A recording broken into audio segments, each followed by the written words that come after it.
envié varios archivos. De las tareas que luego les deje, si ustedes revisan algunos de esos archivos, de hecho pueden encontrar eh, algunos desarrollos que en su momento a ustedes se les pudieran llegar a dificultar. Entonces, pues, hay que revisar varios de los archivos que les envié cuando les deje alguna tarea, porque posiblemente en ellos venga lo que les está pidiendo.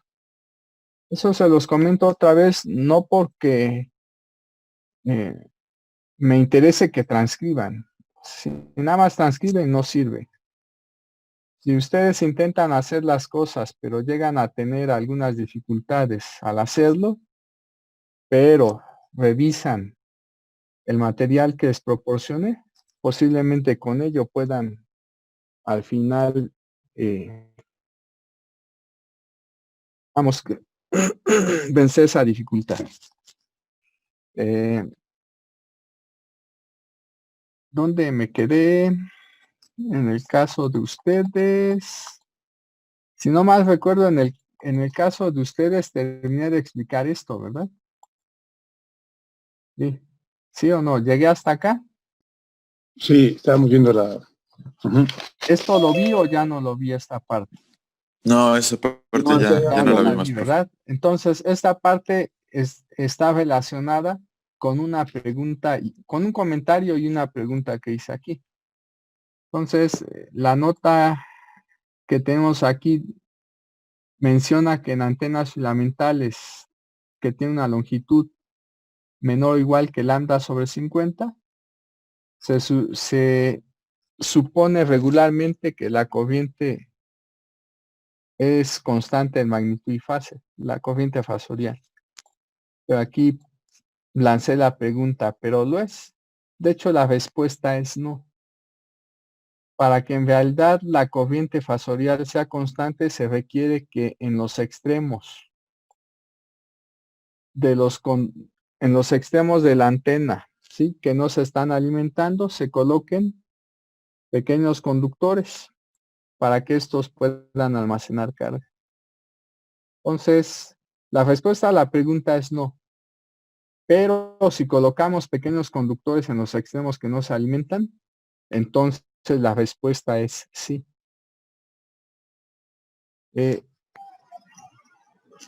¿Eso por qué razón? Aquí está una demostración. Esto que está aquí, ¿qué es lo que demuestra? Para que nosotros podamos tener una corriente uniforme a lo largo de ese segmento que está representando a la antena, se requiere que en los extremos que no se están alimentando, aquí nosotros, aunque no lo mencioné, vamos a asumir que la antena se alimenta en el centro. ¿Sí? Tenemos un alambre, este alambre lo cortamos a la mitad, ¿sí? Con eso tengo esto que está aquí y alimentamos en el centro. Obviamente este es un extremo y este es otro extremo que no se están alimentando. Bueno, esto que está aquí al final, ¿qué nos dice? Nos dice que para que la distribución de corriente fasorial constante exista, se requiere que en este punto y en este punto haya almacenamiento de carga. Pero si yo tengo únicamente este alambre tal cual, es imposible que aquí se acumule carga. Y aquí también. De hecho, de acuerdo a lo que ustedes vieron en líneas de transmisión, cuando yo tengo una línea que termina en circuito abierto, ¿cuál es la corriente que tenemos aquí en la carga? La corriente IL, ¿cuánto Cero. vale? Sí, profe. ¿Sí? ¿Qué es lo que también nosotros deberíamos de esperar aquí? Si simplemente estos alambres los abrimos de manera que formemos este dipodo. ¿Cuál debería ser la corriente que tenemos aquí? ¿Qué es lo que deberíamos de esperar? Que la corriente aquí en estos extremos, ¿cuánto debería de valer también? Cero. Cero también. Cero, de hecho, ¿no? Eso es lo que todos pensaríamos y es así. La corriente en estos extremos también debería de ser 0. La corriente en Z igual a más menos L medios, considerando que la antena es de longitud L, debe de ser 0. Pero si la corriente es 0, si la corriente instantánea es 0, ¿qué es lo que debemos de tener? Que el fasor corriente evaluado también, ya le voy a poner aquí doble rayita, el fasor corriente evaluado en esos extremos debería de ser 0. Sin embargo, en el caso de este dipolo eléctrico elemental, supusimos que el fasor corriente siempre era constante. Obviamente también en los extremos. Bueno, lo que está aquí me dice que esto puede ser posible siempre y cuando se pudiera almacenar carga aquí, en este extremo y en este extremo. Pero si solamente tengo este alambre que se dividió o que se cortó a la mitad y se alimenta en el centro, es imposible que se pueda almacenar carga en esos extremos. Pero ¿cómo se podría almacenar carga en esos extremos? Si aquí agrego un pequeño conductor, ¿sí? Un conductor que tenga dimensiones mayores que el radio de sección transversal del alambre. Y lo mismo aquí. ¿Sí? Mayores, pero aún así pequeñas. Una vez que ya tengo eso, ahora sí es posible que aquí se almacene carga. Y ya bajo esa condición, ¿qué es lo que vamos a tener? Que el fasor corriente en esos extremos va a ser ya distinto de 0, porque en estos extremos ya se está almacenando carga eléctrica. Eso es lo que tenemos. Ya ahora la parte que tiene que ver con la demostración, pues es lo que está aquí. ¿De qué se parte? De la ecuación de continuidad. Esta es la ecuación de continuidad que vieron en campos y ondas. Esta es la ecuación de continuidad despejando la densidad fasorial de carga. ¿Sí? ¿Qué es lo que vamos a hacer? En cada uno de estos extremos vamos a considerar dos cilindros pequeños que contengan en su interior a los extremos, ¿sí? Que no se están alimentando. ¿Y qué vamos a hacer? Vamos a calcular la carga que tenemos en el interior de cada uno de esos pequeños volúmenes. ¿Y qué es lo único que hacemos? Tomamos en cuenta que esta densidad fasorial de carga es dada por esta ecuación fasorial de continuidad. Sustituimos. Tenemos esta integral de volumen de una divergencia. Pero ahora lo que hacemos es aplicar el teorema de la divergencia. Esta integral de volumen de la divergencia de J es igual a esta integral de superficie de la componente normal del vector J.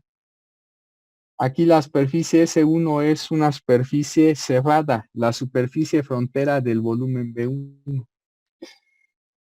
También de acuerdo a lo que ustedes vieron en campos y ondas, esta integral ¿qué me representa? Me representa la corriente fasorial que pasa a través de la superficie S1. Pero hay que tomar en cuenta dos cosas. El vector BA, ¿en qué dirección apunta? Para la tapa inferior de este pequeño cilindro, el vector BA apunta hacia abajo. Sin embargo, de acuerdo a la figura, yo estoy suponiendo que el flujo de carga se da ¿hacia dónde? Hacia arriba. Como el flujo se da hacia arriba y el vector normal apunta hacia abajo, esta corriente debería de ser negativa. Entonces, ese signo menos con este signo menos, ¿qué me debería de dar? Un signo más. Es por esa razón que estoy considerando esto de aquí. ¿Sí? Y esto que está aquí debe tener unidades de carga. Simplemente le llame Q0. Después se hace lo mismo, se va a hallar la cantidad de carga que tenemos dentro de este pequeño volumen. Pues otra vez se hace esta integral, se sustituye ρ, se vuelve a tomar en cuenta el teorema de la divergencia. Ahora el vector de A para la superficie C2, particularmente en la tapa superior de este cilindro, el vector de A va hacia arriba. Pero el flujo de carga estamos suponiendo que se da hacia arriba. Como esos dos vectores son paralelos, esta integral la voy a asociar a una corriente positiva, pero aquí hay un signo menos. Bueno, al final se tiene esto, tomando en cuenta que ya había definido Q0 como I sub 0 entre I omega, entonces se obtiene lo de aquí. ¿Esto qué me está diciendo? Lo que ya mencioné, para que tengamos una corriente fasorial constante, se requiere que en los extremos, en este y en este, haya acumulación de carga. Pero mientras en cierto instante de tiempo la carga que se esté acumulando aquí sea positiva, en la parte de abajo debe de ser ¿qué? Negativa. ¿Esto qué nos dice al final? Que el comportamiento de hecho de esta antena es de tipo capacitivo. ¿Eso qué implicaría? Que la reactancia que deberíamos de obtener para este tipo de antena debería de ser de signo positivo o de signo negativo. ¿Qué signo tiene una reactancia capacitiva? Negativo. Negativo. ¿Por qué? Bueno, porque eso ya lo vieron, ¿verdad? En varios de sus cursos. Inclusive aquí en la carta de Smith se hace mención de ello. En esta parte de la carta de Smith se habla de reactancias capacitivas, pero ya habían ustedes considerado que estas son ¿qué? Negativas, ¿verdad? Bueno, esa es una forma. La otra forma tiene que ver con la expresión que manejan para la reactancia de un capacitor, ¿verdad? De ahí, de hecho, es más fácil deducirlo. Bueno, eso lo cierro. Lo único que no hemos determinado hasta el momento para ese dipolo es la reactancia de entrada. La resistencia de entrada, o sea, la parte real de la impedancia, ya la obtuvimos, porque la parte real de la impedancia de entrada es la suma de la resistencia de radiación más la resistencia de pérdidas. ¿Sí? Lo único que nos faltaría sería la reactancia. Bueno, entonces les dejé que obtuvieran los parámetros de este dipolo magnético elemental. ¿Alguna duda que hayan tenido en el desarrollo? Sí, profe, para la integral para sacar el vector F, Ajá, ya en el resultado, ajá, ya ve que para la exponencial, cuando lo integra es 1 más y beta y todo lo demás. ajá. ¿Cómo se pierde el 1 en la suma, pues? Ajá. Esa parte, de hecho, es la que se había dicho que revisaran. Es lo siguiente.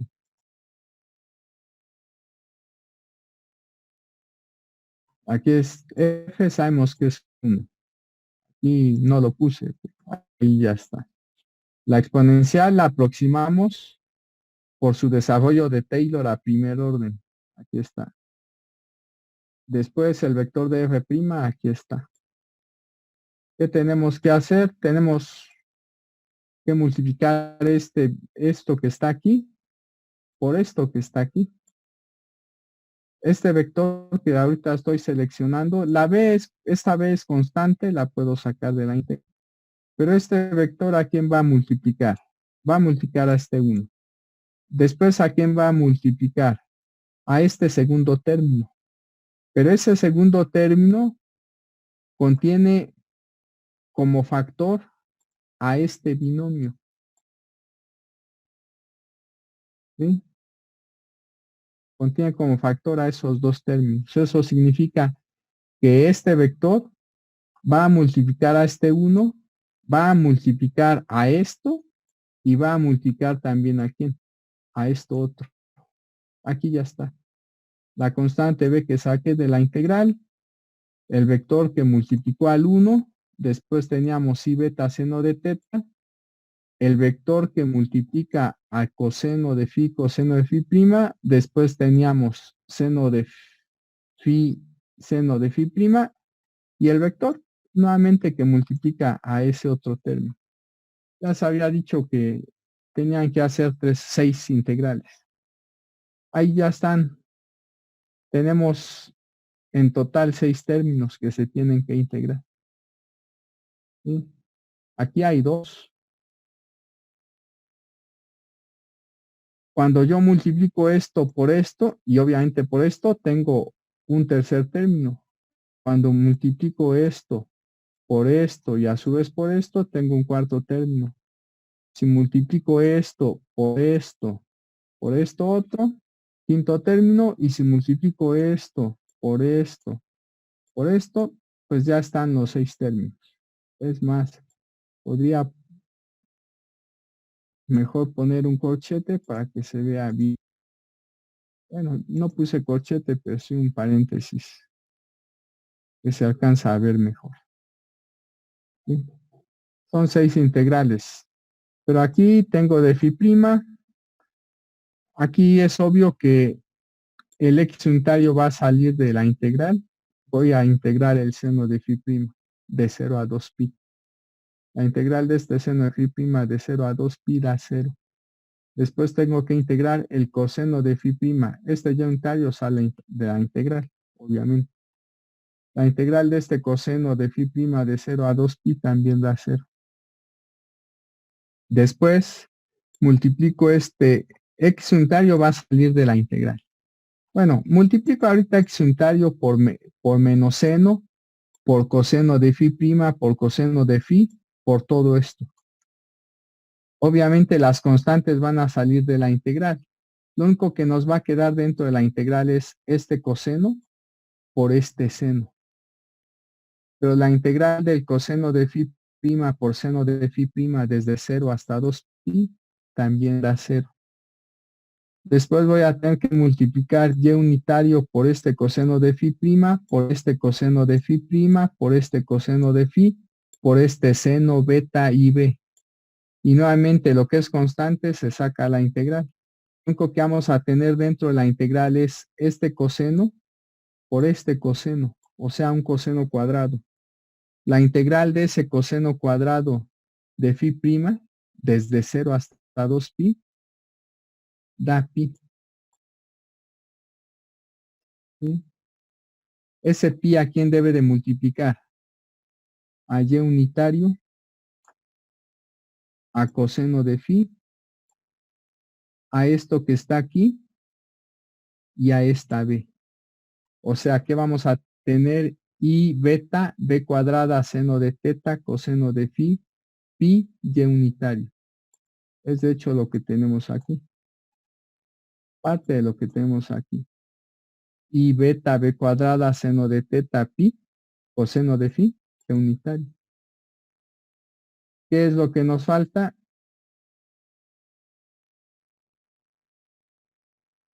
Ahora ya nada más nos falta multiplicar este x unitario por menos seno, por este otro seno, por esto otro, y nuevamente se vuelven a sacar las constantes. Únicamente vamos a tener la integral del seno cuadrado de phi prima, porque aquí tengo seno de phi prima y aquí también. Y la integral del seno cuadrado de phi prima desde 0 hasta 2 pi también nos da pi. ¿Sí? Después vamos, ese pi a quién va a multiplicar, a x unitario, a seno de phi,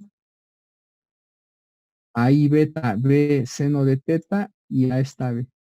O sea, vamos a tener i beta b cuadrada seno de teta por pi por seno de phi. Hay un menos, X unitario. Es precisamente lo que tenemos aquí. Dije I beta B cuadrada seno de teta por pi. Dije hay un menos seno de phi X unitario. ¿Sí? Entonces, de esa manera se obtiene este resultado. ¿Sí? Ya tomamos en cuenta que el vector que está aquí es el vector phi unitario y por esta razón queda lo de acá. ¿Sí? ¿Alguna otra duda o pregunta? Muchas gracias, profe. Sí.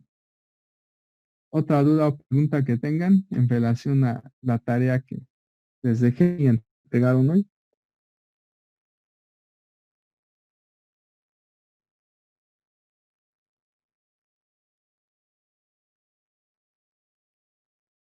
Ya, profe, tengo otra duda.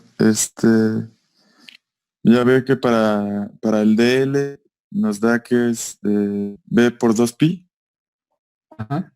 El B, bueno, lo saca por deducción de la figura, ¿no? Se puede por la figura, pero también se puede de forma analítica. Ah, De hecho, se puede por las dos. Si es por la figura, bueno, está muy mal esa figura.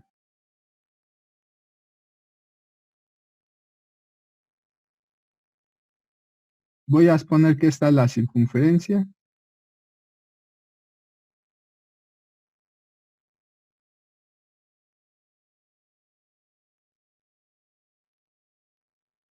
Voy a exponer que el arco interceptado por esos dos radios es DL. Voy a exponer que este ángulo que está aquí es diferencial de phi prima. Pero la circunferencia es de radio B. El ángulo de phi prima asumimos que está en radianes. Está en radianes y es la medida de un ángulo central. Por definición, claro que de phi prima está en radianes y me representa la medida de ese ángulo que se denomina central. Por definición, eso debe de ser el cociente de la longitud de este segmento de circunferencia DL intersectada por esos dos radios dividida entre B. Y ya de ahí despejan. Te referías a esto, ¿no? sí, profe. Correcto. Esa es una forma, pero hay otra. Y esta otra es más útil si es que después analizan otros tipos de antenas, ya que tienen una geometría mucho más complicada. Eh, bueno, no sé si a ustedes mencioné, recuerdo que a dos grupos sí, pero ahorita tengo tres. Les dije que tomaran en cuenta, perdón, que el DL, el elemento de arco, se puede obtener de esta manera, más o menos el módulo del vector dr'. Y es más, inclusive pueden omitir el signo menos y nada más se quedan con el signo más. Si se quedan solamente con el signo más, es bajo el supuesto de que el diferencial del parámetro debe de ser positivo. ¿Sí? ¿Quién es aquí Sí, el parámetro phi prima? El ángulo phi prima. Entonces suponían que el diferencial de phi prima es positivo. Con eso quitan el menos y simplemente esa sería la expresión. El vector de f' está aquí. Esto es el vector de f'. Si vamos a sacar su magnitud, sacamos magnitud a todos los factores nuevamente. ¿Sí? Pero la magnitud de B es B. La magnitud del vector menos seno de phi prima x unitario más coseno de phi prima y unitario, pues de acuerdo a lo que saben, es el menos seno elevado al cuadrado más el coseno elevado al cuadrado también. Eso al final, esto que está aquí les da 1. Después por el valor absoluto del diferencial de phi'. Pero como están considerando que el diferencial de phi' es positivo, eliminan el valor absoluto. ¿Cuál es el resultado? B diferencial de phi'. Entonces, esta forma es más conveniente porque cuando tengan otras geometrías, proceden prácticamente de la misma manera que aquí. ¿Sí? Si ya tienen df', obtienen su magnitud sacando la magnitud de cada uno de los factores. A lo mejor la expresión podría ser muy complicada, pero eso es lo de menos, porque con un programa como matemática, Macle, hacer esas, digamos, operaciones, pues ya nos resulta complicado, porque al menos se tiene la garantía de que bajo ciertas condiciones eh, se pueden hacer cálculos numéricos. ¿Sí? Bueno, otra pregunta. Gracias, profe.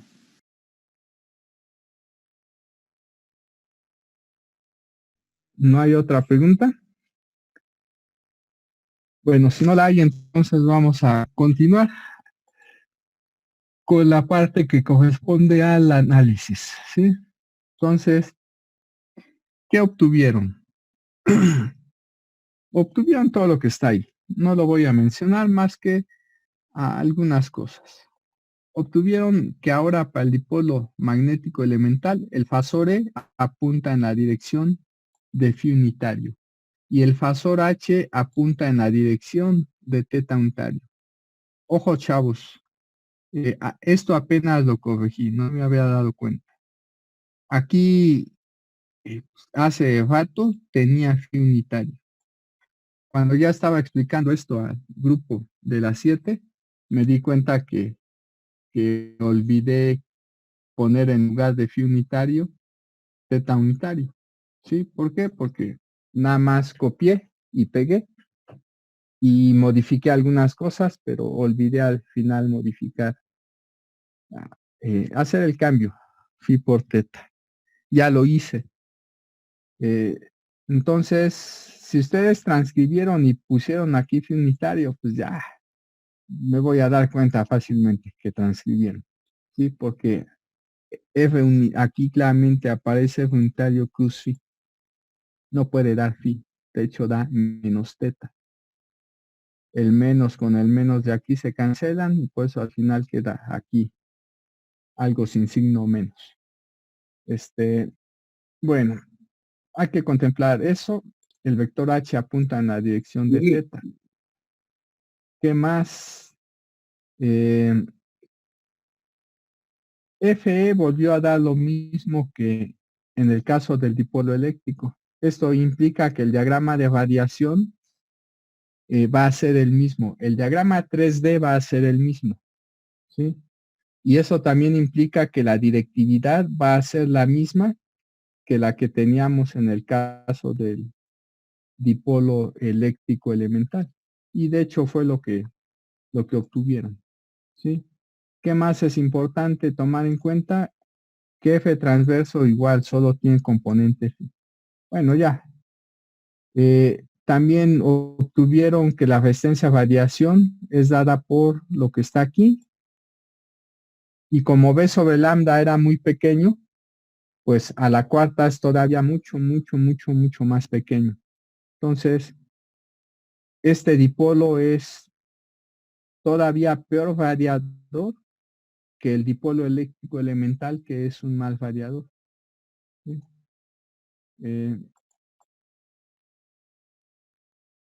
La resistencia de pérdidas igual, ahí está. Nos vamos a lo que tenemos. Ya se había dicho que la polarización se puede determinar a partir de F transverso. Como F transverso nuevamente solo tiene una componente angular, la conclusión es inmediata, la polarización es lineal.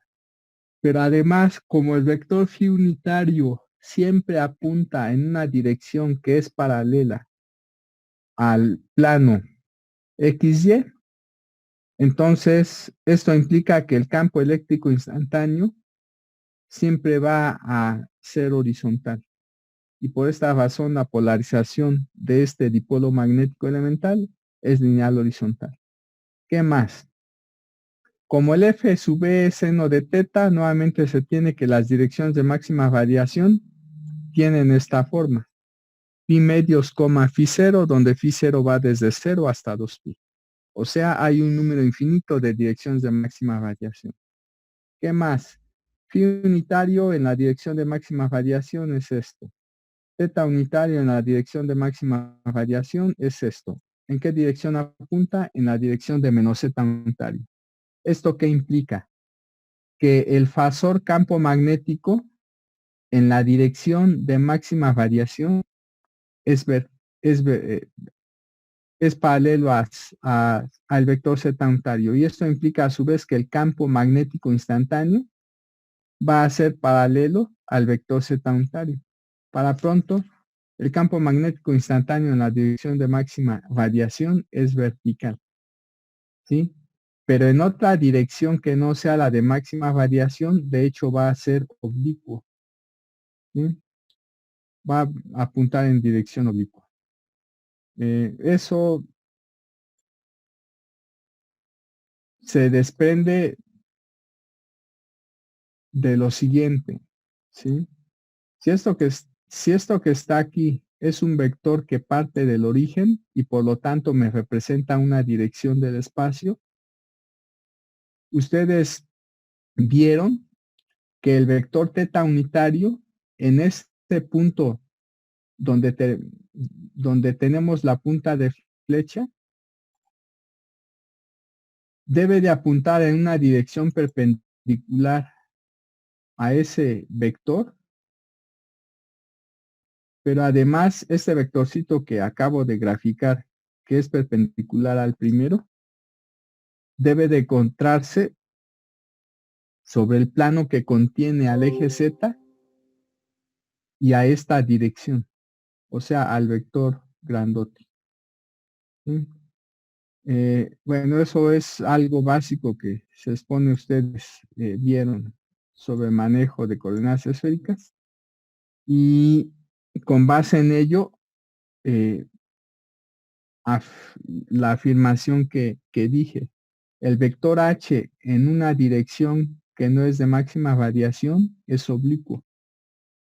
¿Sí? ¿A qué se debe? A que esto que está aquí es el vector teta. Y obviamente esto es un vector oblicuo. ¿Sí? Bueno, pues vamos. ¿Qué más se tiene? El plano de campo eléctrico de hecho va a ser ¿quién? Nuevamente es el plano que contiene a la dirección de máxima variación y al campo eléctrico instantáneo en la dirección de máxima variación. Como el campo eléctrico instantáneo siempre es horizontal, la conclusión es que el plano de campo eléctrico es el plano XY. Bueno, y resulta ahora que el plano H es cualquier plano que contiene al eje Z. ¿Sí? Y ahora tenemos que en el plano E, el diagrama de variación es una circunferencia y en el plano H es esto que está aquí. Y en el caso de el dipolo eléctrico, esta gráfica era en el plano E y esta gráfica de aquí era en el plano H. O sea, la cosa se invirtió. ¿Por qué? Porque en las direcciones D y H particularmente se invirtieron en relación a la primera antena que analizamos. La conclusión sobre el ancho de asa a los 3 decibeles se sigue del análisis del dipolo eléctrico elemental.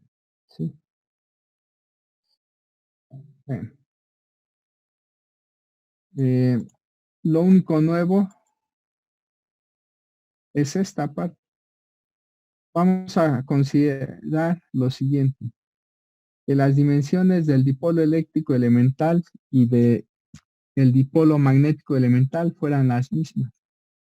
La dimensión del dipolo eléctrico elemental es L. La dimensión del dipolo magnético elemental es 2 veces B. Si yo supongo que L es igual a 2 veces B, entonces ya estoy considerando que los dos dipolos tienen las mismas dimensiones. Si también suponemos que el radio de sección transversal y la conductividad de los alambres que se utilizan para formar esas antenas son respectivamente iguales, entonces se puede demostrar que se van a cumplir estas dos relaciones. Esta relación de orden y esta igualdad. Si se cumplen estas dos relaciones, se puede demostrar que la eficiencia del dipolo magnético elemental es mucho menor que la eficiencia del dipolo eléctrico elemental. ¿Sí? Esa demostración está aquí. Esto que está aquí es la justificación de esta relación de orden. Y esto que está aquí es la justificación de esta igualdad.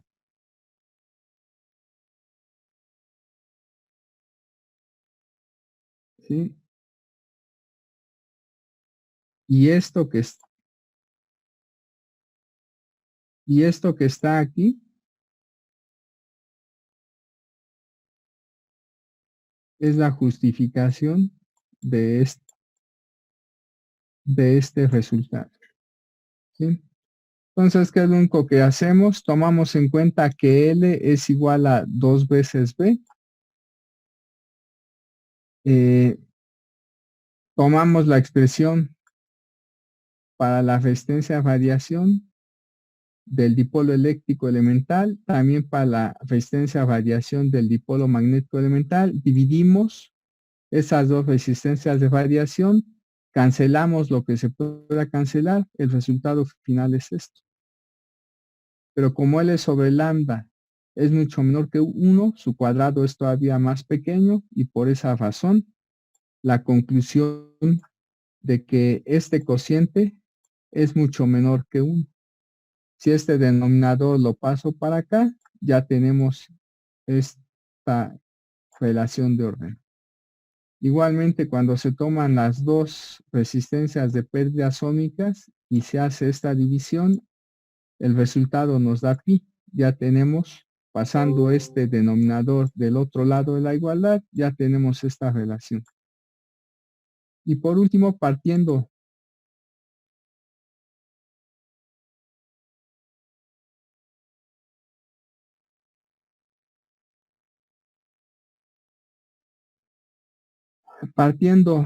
de este resultado ¿qué implica? Bueno, este resultado ya está aquí. Partiendo de esta relación de igualdad, ¿esto qué implica? Si yo tengo que esta resistencia es pi veces esta, ¿están de acuerdo que eso me dice que la resistencia de pérdidas del dipolo magnético es mayor que la del dipolo eléctrico? Aquí está. ¿Qué hacemos? Voy a tomar esta relación de orden, ¿sí? Y voy a sumarle la misma cantidad, esta cantidad, ¿sí?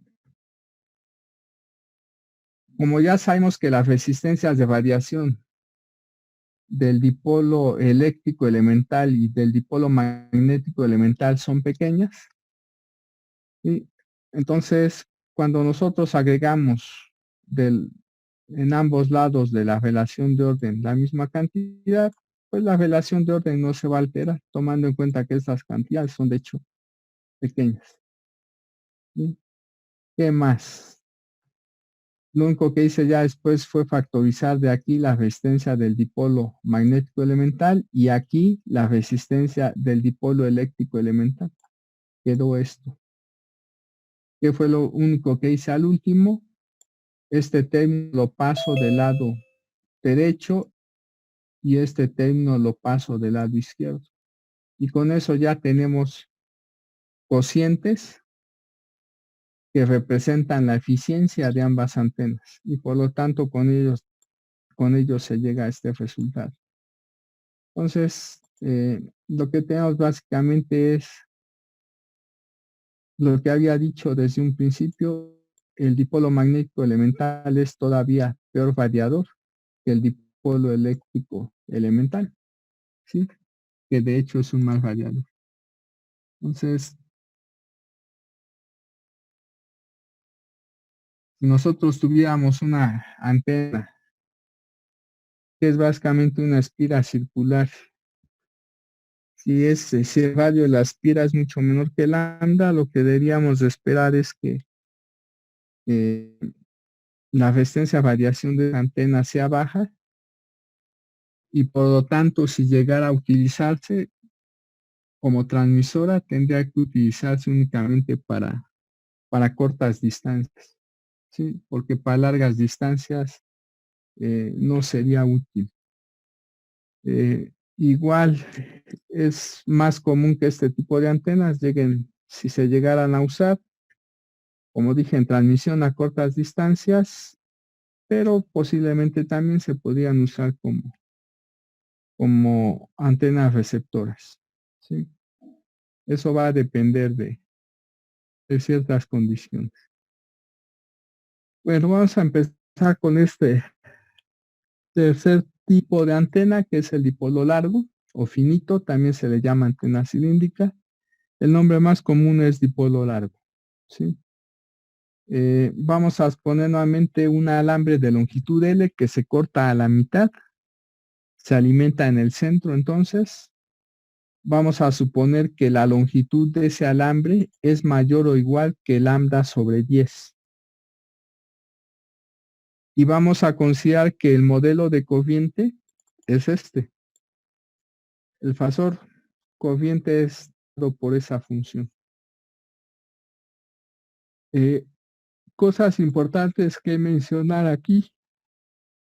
Este modelo es bueno si el tamaño de la antena L mayúscula, que es igual a 2 veces H mayúscula, es aproximadamente múltiplos semienteros de lambda. Si eso es aproximadamente 2 veces n más 1 dividido entre 2 y multiplicado por lambda, donde n toma valores 0, 1, 2, 3, etcétera, o sea, toma valores en los números enteros positivos y también puede tomar el valor 0. El modelo es muy bueno. Si esto tenemos, el modelo es muy bueno.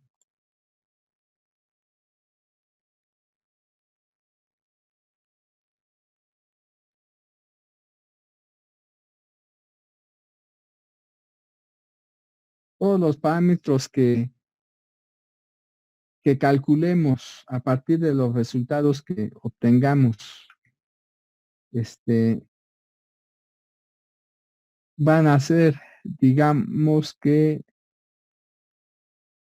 muy cercanos a los valores reales, a los verdaderos valores, a lo que se obtiene por medición. Pero si ahora suponemos que el tamaño de la antena es n veces lambda, y obviamente aquí n no puede ser 0, solamente tomaría n valores enteros. ¿Sí? Bueno, mejor voy a poner m. Y obviamente m iría desde 1, 2, 3, etcétera, únicamente valores enteros. ¿Sí? El modelo falla. ¿Sí? El modelo falla alrededor del origen.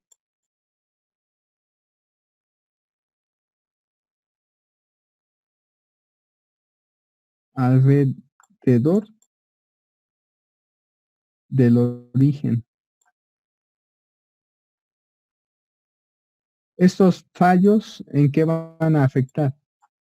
Esta falla alrededor del origen, ¿en qué va a afectar?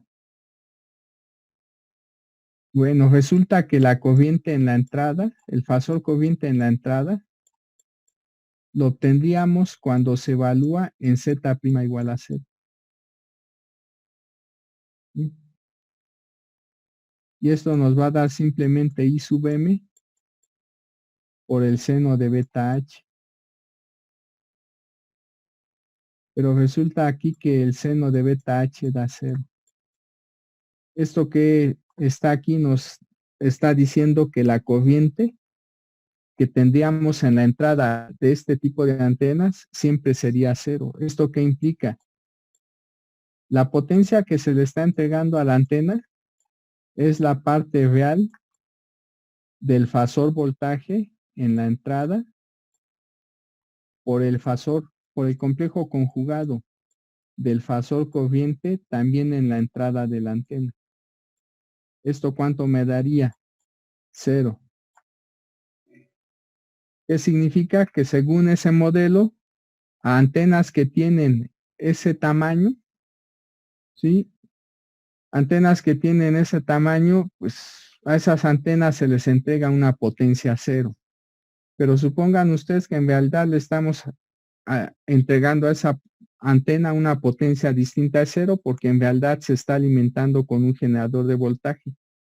Y es más, la antena está variando. Logramos detectar la variación. ¿Sí? Eso implicaría que la potencia que se le está entregando es distinta de 0. Sin embargo, bajo este modelo y bajo el supuesto mencionado, la potencia entregada es 0. ¿Esto cómo afecta? ¿En qué parámetros afecta? Resulta que la directividad se va a poder obtener de forma aproximada. El diagrama de variación también se va a poder obtener de forma aproximada. Pero entonces, ¿en qué parte afecta que la corriente en la entrada aquí sea igual con 0? En la resistencia de variación. No se puede obtener la resistencia de variación, obtendríamos un infinito. Tampoco se puede obtener la resistencia de pérdidas ómicas, porque bajo ese modelo obtendríamos un infinito. ¿Sí? La polarización va a ser aproximadamente igual. Aquí polarización sí se puede. ¿Sí? Lo que obtengamos con ese modelo para la polarización va a ser de hecho válido. Entonces el único problema está aquí y en qué más, en la impedancia. Aquí me falta otro, la impedancia. Esencialmente estas son las tres cantidades que se obtendrían de forma errónea con ese modelo bajo este supuesto. ¿Sí? Pero de ahí en fuera, pero hay más. La longitud efectiva tampoco. La longitud efectiva tampoco se puede obtener de esa forma, porque se obtiene ahí un vector infinito. Entonces, todo lo que involucre a la corriente en la entrada de la antena, todos los parámetros que involucren a la corriente en la entrada de la antena no se pueden calcular asumiendo ese modelo. ¿Y a qué se debe? Como ya lo dije, a que ese modelo falla alrededor del origen. ¿Sí? Pero todos los demás parámetros de antena en los que no intervenga directamente esa corriente en la entrada de la antena, sí se pueden determinar de forma aproximada con ese modelo de distribución de corriente. ¿Sí? Bueno.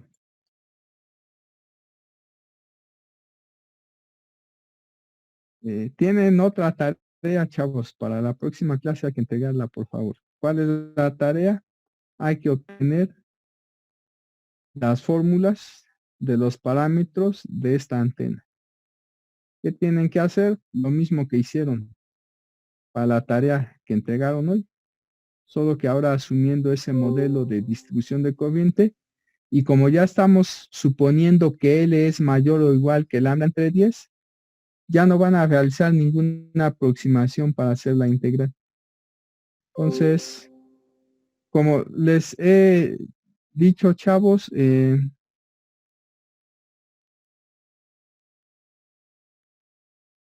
bueno, si no se los dije, se los comento. Cuando les deje tarea, muchas de las tareas que les dejo ya están hechas.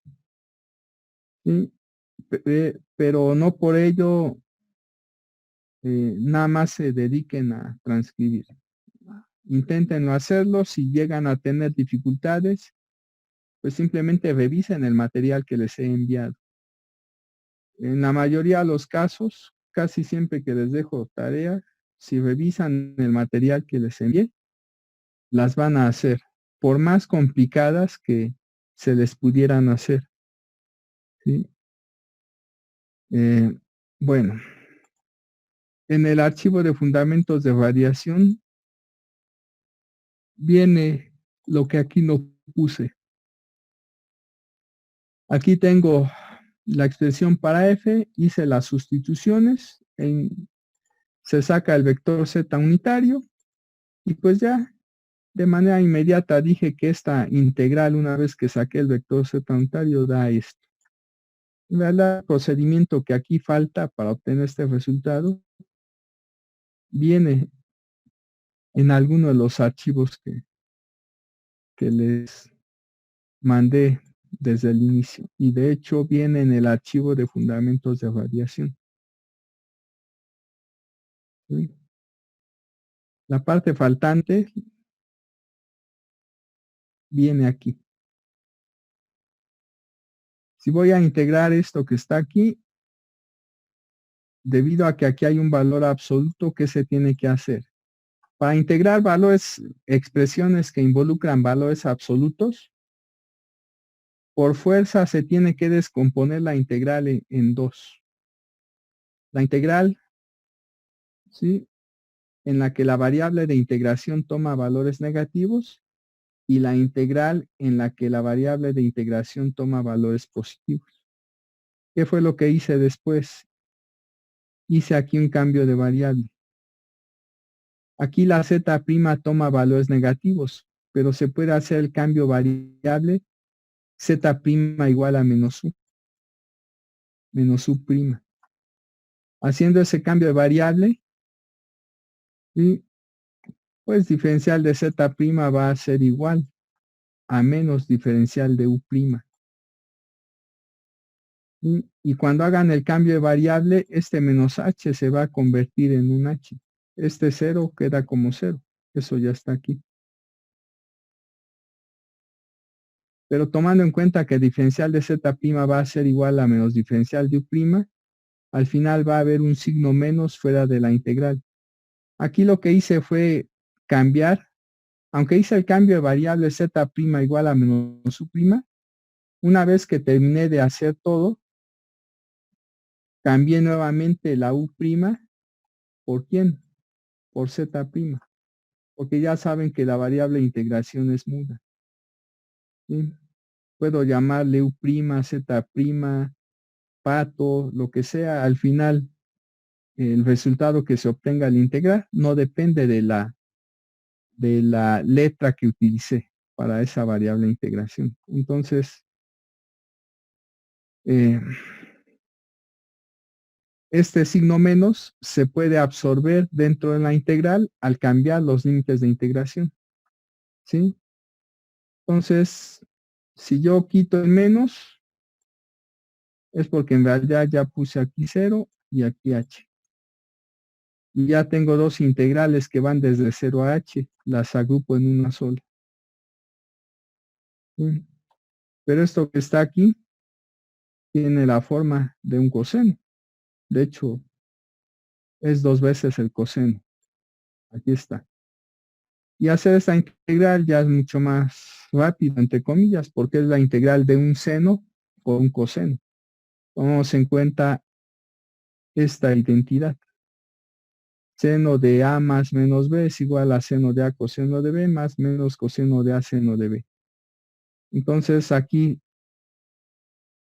utilizando esta identidad, se puede demostrar que este producto de seno por coseno se escribe como este seno más este otro seno. Y integrar un seno es rápido, da un coseno, obviamente dividido entre lo que está ahí. Aquí pasa lo mismo, se evalúan esas expresiones en los límites de integración, da esto, se simplifica, el resultado final es lo que está aquí. Pero aquí hay un error. Si aquí ya tengo un beta, ya no puede ir aquí este beta. ¿Sí? Nada más ahí hay un errorcito. Olvidé borrar beta de aquí. Pues de ahí en fuera ya debería de ser relativamente rápido obtener lo que se pide. ¿Sí? Estas son las notas de antenas simples. Bueno, entonces, por favor, hay que hacer de tarea esta parte.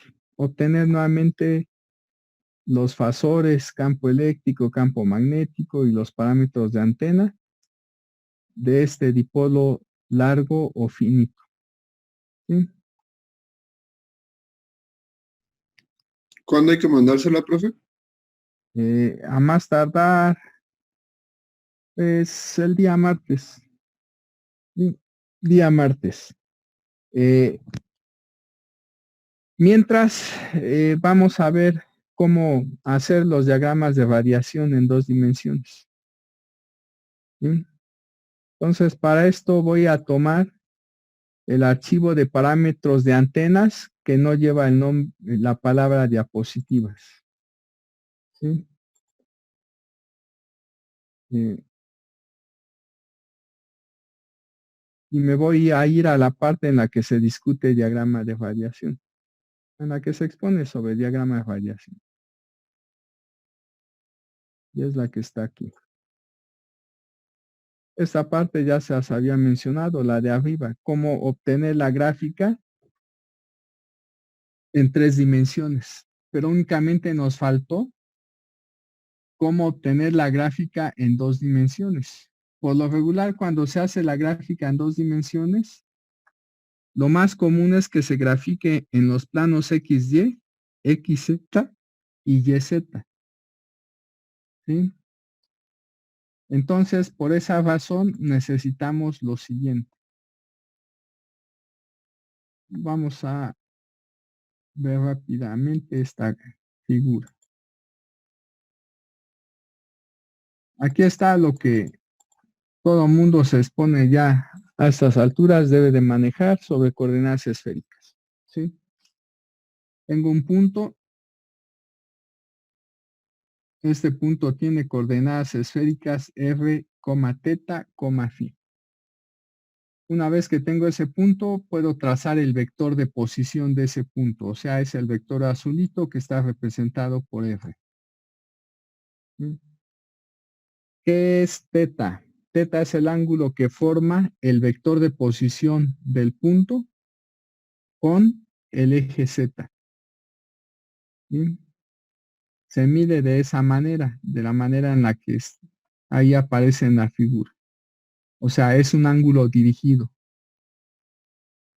Inicia en el eje z y termina en el vector de posición del punto. ¿Qué es phi? Para que obtenga phi, primero tengo que proyectar el vector de posición del punto sobre el plano XY. Entonces asumo que la proyección de ese vector azul sobre el plano XY es esta línea, es este segmento que ahorita estoy poniendo en verde. ¿Sí? El ángulo que forma la proyección del vector de posición del punto sobre el plano XY con respecto al eje X es el ángulo esférico phi. ¿Sí? ¿Y quién es R minúscula? R minúscula simplemente es la distancia que hay del origen al punto. O también se dice que es la magnitud del vector de posición. Eso es L minúscula, comúnmente denominada coordenada radial esférica. ¿Sí? Tomando en cuenta eso, ¿qué es lo que tenemos? Que la coordenada radial siempre es mayor o igual que 0. Teta se mide de esta forma, de 0 a pi únicamente, y phi va a tomar valores de 0 a 2pi. Hay que tener cuidado, ahí teta es la primera variable angular y phi es la segunda variable angular. Si ustedes vieron esta notación R phi teta, hay que tener cuidado. Si vieron esta notación en sus cursos de cálculo, en los de electromagnetismo, ¿no? Solo en los de cálculo.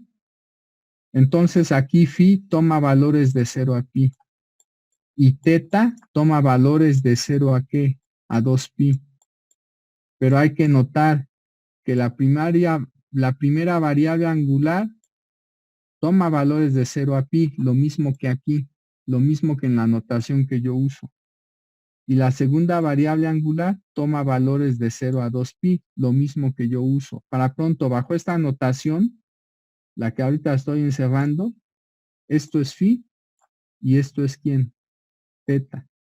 Lo único que está cambiando es el símbolo, pero el significado de esa cantidad no cambia. Bueno, yo voy a usar la notación que aquí viene, porque es la que comúnmente utilizan los libros de antenas y los libros, por ejemplo, de campos y ondas. Entonces, si esta notación no la manejaron mucho, hay que acostumbrarse a ella. Bueno, ¿qué debemos de tomar en cuenta? Si yo trazo cualquier vector de magnitud 1 que parta del origen, con ello tengo una dirección del espacio. ¿Sí? Si yo particularmente aquí grafico un vectorcito de magnitud 1 sobre ese vector azul, voy a exponer que este vector verde es de magnitud 1. Eso que está ahí me representaría una dirección del espacio. Eso que está ahí no sería otra cosa más que lo que nosotros llamamos F unitario. ¿Sí? Ese vector verde sería F unitario bajo el supuesto de que tiene magnitud 1.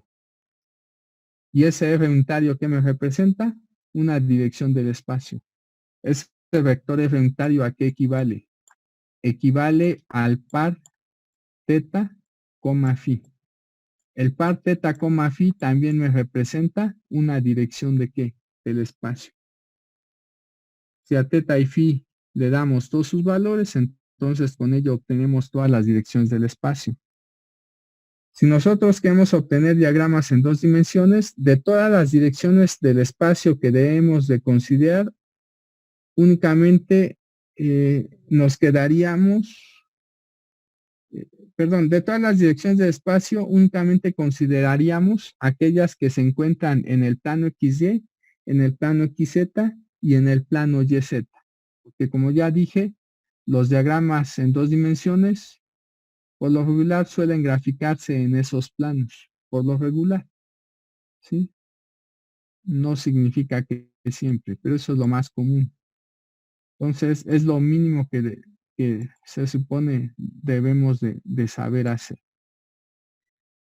Para esto, ¿qué debemos de tomar en consideración? Que las direcciones en el plano XY, aquí puse algunas de ellas, ¿qué forma tienen? Esta. Las direcciones en el plano XY se obtienen cuando teta toma el valor pi sobre 2 y phi aquí sigue tomando valores desde 0 hasta 2pi. Phi puede tomar cualquier valor de 0 a 2pi, pero teta debe de valer pi medios. Entonces, este par de valores pi medios, phi, que me representa direcciones en el plano XY. Si particularmente a phi le doy un valor, voy a exponer que le doy el valor phi 0. Si a phi ya le di un valor y vale phi 0, voy a exponer que si este ángulo es phi 0, si ese ángulo es phi 0, entonces esta dirección sería simplemente este vectorcito que estoy ahí indicando. ¿Sí? Bueno, entonces, si nosotros queremos hallar el diagrama de variación en el plano XY, ¿qué es lo único que tendríamos que hacer? Si va a ser diagrama de variación de campo, simplemente tendríamos que evaluar el campo normalizado en θ igual a pi medios y en phi. ¿Y qué es lo único que hacemos después? Hacemos una tabla.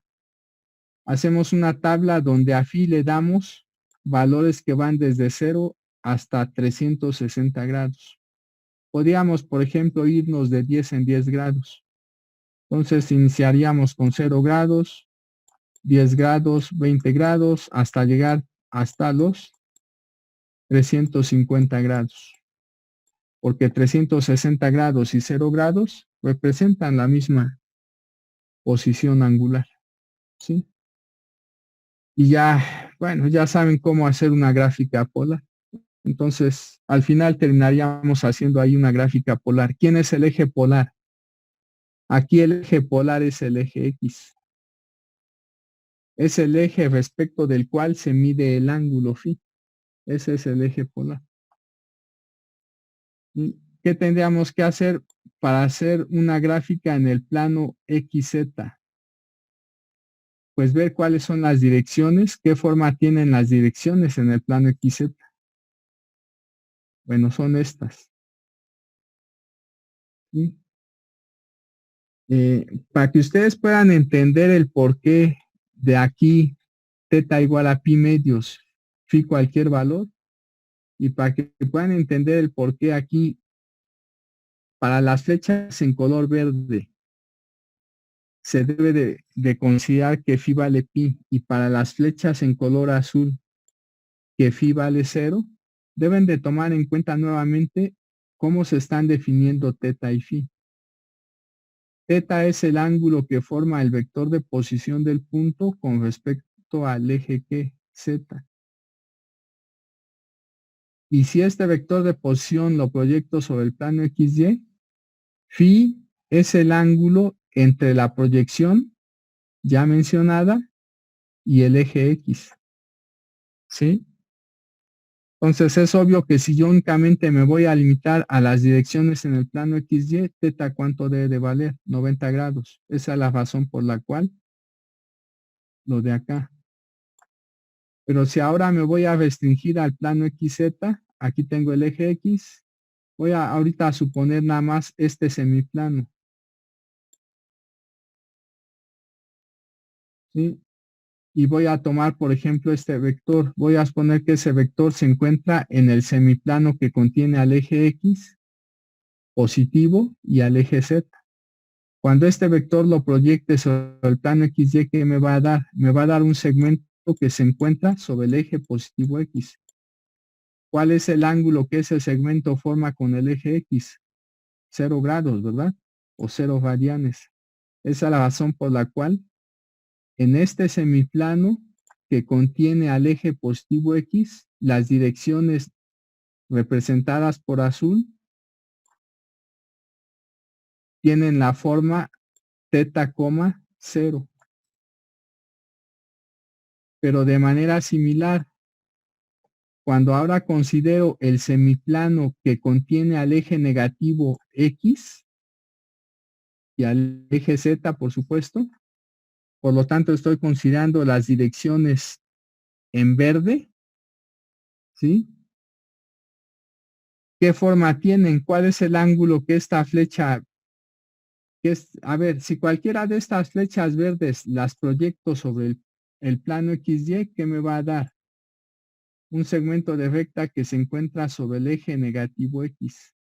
¿Y cuál es el ángulo que forma este segmento de recta sobre el eje negativo X con el eje X positivo? 180 grados o pi radianes. Esa es la razón por la cual estas flechas en verde están representadas por θ, pi. ¿Sí? ¿quién es teta? Para una flecha en particular,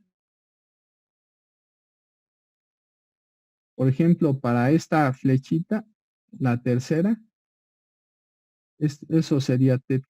Para la primera, este ángulo sería teta. Para la segunda, este ángulo sería teta, etcétera. ¿Sí? Entonces, si nosotros queremos obtener el diagrama de variación de campo en el plano XZ, tenemos que graficar, tenemos que hacer dos tablas. Tenemos que hacer primero una tabla en la que f sub e se va a evaluar en teta y en pi. Aquí teta iría desde 0 hasta 180 grados. Nuevamente podríamos, por ejemplo, considerar pasos de 10. Haríamos entonces una tabla donde teta toma los valores, 0 grados, 10 grados, etcétera, hasta 180 grados, y simplemente esta función f la evaluaríamos en los correspondientes valores de teta y obtendríamos el numerito, dado que en phi se está evaluando en pi. ¿Sí? Pero también tendríamos que hacer otra tabla. A ver, esta que acabo de mencionar sería para graficar en este semiplano. Pero si yo quiero graficar en el semiplano que contiene a las flechas azules, entonces ahora debería de evaluar la función f en teta, 0. Y a teta le daría valores desde 0 hasta 180. Podríamos irnos nuevamente en pasos de 10. Y al final tendríamos una tabla, ¿sí? ¿Cómo tendríamos que graficar aquí? Aquí también se hace gráfica polar. Pero ¿cuál es el único cambio?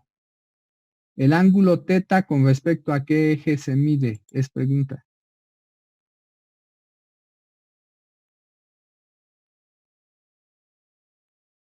Respecto al Z. Al Z. Correcto. Entonces, si por ejemplo, si para esta segunda flecha esto es teta, ¿quién es el eje polar? El eje polar es ahora el eje Z. ¿Sí? Entonces, ustedes aquí graficarían también en coordenadas polares, pero estarían considerando que el eje polar es el eje Z. ¿Sí? Y obviamente grafican primero esta parte del diagrama y después esta parte del diagrama. Y ya con ello tienen el diagrama completo. Nuevamente, para esta parte del diagrama, ¿qué tienen que hacer? Evaluar f sub e en teta, 0. Y para esta parte del diagrama deben de evaluar f sub e en teta, pi. ¿Sí? Bueno, pero ¿qué pasa si quieren hacer ahora la gráfica en el plano YZ? Pues de manera similar. Es de manera similar. Van a tener que contemplar que, por ejemplo, las direcciones amarillas están representadas por teta, 1/2 de pi. Y las direcciones que parece café, naranja, están representadas por teta, menos pi medios, o también podrían poner aquí 3 pi medios, teta 3 pi medios. Al final es lo mismo. Sea que pongan menos pi medios o 3 pi medios, representan las mismas direcciones, naranja o café, que parece café. ¿Sí? Entonces, aquí viene un ejemplo. Vamos a poner ya que f sub e es esta función. ¿Sí? Vamos a obtener los diagramas polares en el plano XY en el plano XZ y en el plano YZ. ¿Qué tenemos que hacer? Pues primero hacer la evaluación. Si vamos a obtener el diagrama en el plano XY, lo que ya les había dicho, debo de evaluar f sub e en θ igual a pi medios, phi. Si esta función que está aquí la evalúo en θ igual a pi medios, el coseno de pi medios,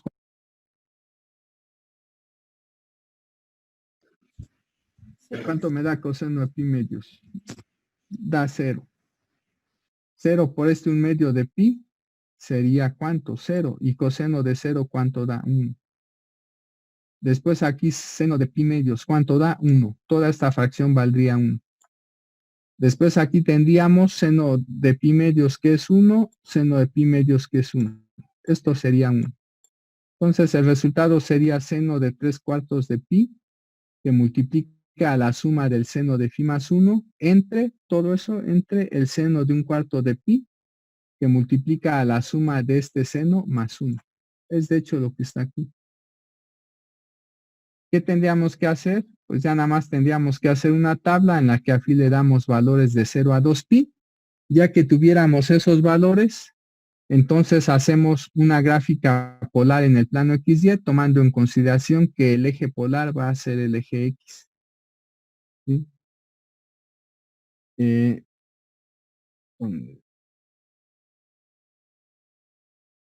Eso es lo que me voy a saltar a esta parte. Aquí está la tabla.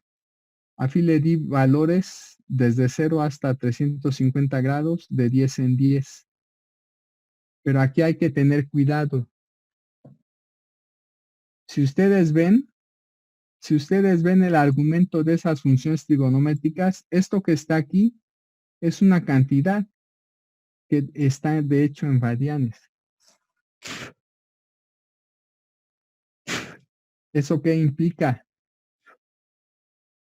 Aunque yo utilicé grados para la tabla, el ángulo phi que debo de sustituir aquí no puede estar en grados, debe de estar a fuerza en ¿qué?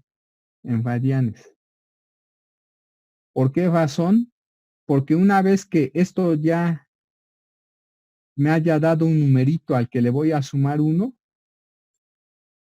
este argumento se encuentra en radianes. ¿Sí? Para pronto, si ustedes sustituyen ahí el ángulo phi en grados, el valor que obtengan para f sub e va a ser incorrecto. Entonces, deben nada más de tener ese cuidado. El ángulo phi los ángulos ahí deben de manejarse por fuerza en radianes, por fuerza. No importa que yo en la tabla haya puesto grados, en realidad la evaluación final la hice manejando radianes. ¿Eso qué implica? Que tal vez para que ustedes no se equivocaran, les convendría ya poner en esta tabla 0 por pi entre ¿qué? Entre 180. Después 10 por pi entre ¿qué? Entre 180, etcétera. Si ustedes agregan a cada uno de estos ángulos el factor pi entre 180, ya tendrían entonces los ángulos en ¿qué? En radianes. Y obviamente esos son los correspondientes valores que deben de sustituir. Bueno, una vez que ya tienen entonces los valores correspondientes de f sub e, pues ya nada más se dedican a graficar. ¿Qué tienen que hacer?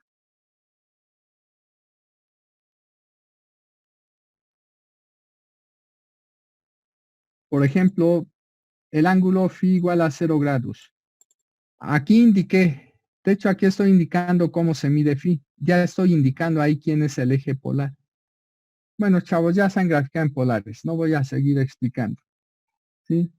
Pero, por ejemplo, si tomo la línea que forma un ángulo de 180 grados con el eje, bueno, de 80 grados con el eje X, esa línea sería esta. Esa línea sería esta. Como el valor de f sub e vale de 0.33 y el valor máximo es 1, entonces sobre esa línea debería de dibujar un punto que se encuentre a una distancia del del polo de aproximadamente punto ¿qué? 33. Eso es aproximadamente un tercio. Se supone que la distancia desde el polo hasta acá vale 1.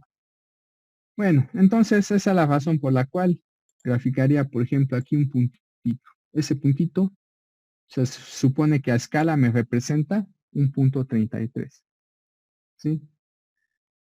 Bueno, de manera similar graficarían en todas las demás direcciones. Con eso al final se obtienen todos esos puntos, se unen con líneas suaves y eso es el diagrama de radiación. ¿Qué tienen que hacer para después graficar, por ejemplo, en el plano ZX? Aquí en esta figura estoy indicando quién es el polo. El polo es el eje Z. Estoy indicando cómo se mide teta. ¿Sí? Y ahí claramente el polo va a ser el eje Z. ¿Qué se vuelve a hacer? Lo que les dije. Se evalúa la función f en en los valores teta, phi 0 y también se evalúa la función f en los valores teta, pi. Y se obtienen esas dos tablas que aparecen ahí. ¿Qué tenemos que hacer después? Pues graficar nuevamente en polares, pero tomando en cuenta que aquí el eje polar es el eje Z. Aquí en esa figura claramente, se ve que θ solamente va de 0 a 180, porque aquí, por ejemplo, tengo 30 grados y aquí también tengo, ¿qué? 30 grados. Después siguen 60 aquí, aquí también sigue 60, etcétera. Entonces, gráfica de igual forma como lo saben hacer en coordenadas polares, tomando en cuenta que ahí el eje Z es el eje polar y que θ únicamente toma valores desde 0 hasta 180. ¿Sí? Lo mismo para la siguiente gráfica. Aquí se indica que pasé el diagrama de radiación en el plano ZY, otra vez el eje polar es el eje Z porque θ se mide con respecto al eje Z. Y nuevamente en esta hoja polar aparece en la izquierda 30, 60, 90, etcétera grados y también a la derecha, lo cual nos está diciendo lo que ya sabemos. θ solamente toma valores desde 0 hasta 180 grados. Entonces, igual, vuelven a graficar en coordenadas polares cada uno de los puntos correspondientes y con ello obtendrían el diagrama de radiación en el plano ZY. Entonces, también de tarea hay que revisar con detalle, por favor, verifiquen tomando en cuenta, pero esa tarea no me la van a entregar, nada más quiero que verifiquen, ¿sí? Quiero que verifiquen, por favor, que tomando en cuenta algunos valores de esta tabla, efectivamente se obtienen algunos de los puntos que vienen en esta gráfica, lo mismo, tomando unos 3 valores de esta tabla y 3 valores de esta tabla, verifiquen que efectivamente se tienen algunos de los puntos de aquí y también tomen unos 3 valores de esta tabla y 3 valores de esta tabla y verifiquen que los puntos corresponden a alguno de los puntos que se tienen también en esta gráfica. Háganlo por favor porque eso se requiere para que pues hagan las cosas rápido, ¿sí? Y para que entiendan qué se está manejando. Si ustedes nada más lo dejan en que me creyeron, pero no verifican cosas, se les va a olvidar muy rápido algo que es de hecho sencillo. Bueno, chavos, pues entonces nos vemos la próxima. No olviden que tienen tarea, hay que entregarla el día martes a más tardar 7 de la mañana. Sí, profe, nos La vemos. tarea es obtener los parámetros del dipolo largo. Otra vez al correo, por favor. Estoy esperando que la UTE me proporcione un espacio en la plataforma Moodle. Cuando me den ese espacio ya tendrán que subir en esa plataforma todas las tareas. Bueno, por el momento nos vemos, chavos, y gracias. Hasta luego, profe. Hasta luego. Gracias, profesor. Hasta luego.